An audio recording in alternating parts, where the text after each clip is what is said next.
Minority విద్యా సంస్థల్లో 5వ తరగతి నుండి ఇంటర్మీడియట్ మొదటి సంవత్సరం వరకు ప్రవేశానికై అర్హులైన విద్యార్థులు దగ్గరలోని మైనార్టీ విద్యా సంస్థలను సంప్రదించాలని జిల్లా కలెక్టర్ ఇలా త్రిపాఠి కోరారు. పాఠశాలలో చేరిన విద్యార్థులకు అన్ని రకాల సౌకర్యాలు కల్పించడం జరుగుతుందని తెలిపారు.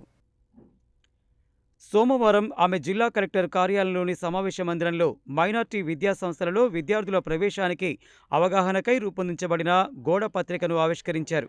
జిల్లాలో 13 మైనార్టీ పాఠశాలలు, కళాశాలలు ఉన్నాయని, వీటిలో 5వ తరగతి నుండి ఇంటర్మీడియట్ మొదటి సంవత్సరం వరకు ఒక్కో తరగతిలో సుమారు 60 వరకు ఖాళీలు ఉన్నాయని తెలిపారు.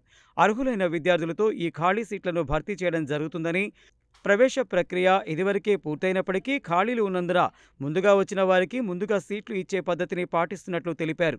ఈ మైనార్టీ విద్యా సంస్థలలో సీటు సాధించిన విద్యార్థులకు అన్ని రకాల సౌకర్యాలను, ప్రత్యేకించి వసతి, భోజనం ఏర్పాటు చేయడం జరుగుతుందని, వీటిని సద్వినియోగం చేసుకోవాలని ఆమె కోరారు.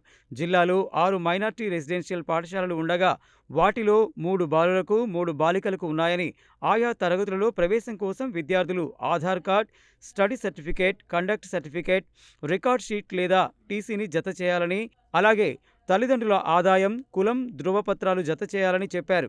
జూన్ 12 లోపు మైనార్టీ పాఠశాలల్లో ప్రవేశం పొందే విధంగా అవసరమైన వారు దగ్గరలోని మైనార్టీ పాఠశాలలను సంప్రదించాలన్నారు. ఇదివరకు ఆన్లైన్లో దరఖాస్తు చేసుకోనప్పటికీ సీట్లు ఉంటే ఇవ్వడం జరుగుతుందని, అందువల్ల దగ్గరలో ఉన్న మైనార్టీ పాఠశాలలు లేదా మైనార్టీ రెసిడెన్షియల్ పాఠశాలల రీజనల్ కోఆర్డినేటర్ సెల్ నెంబర్ 7311170877ను సంప్రదించాలని ఆమె తెలిపారు.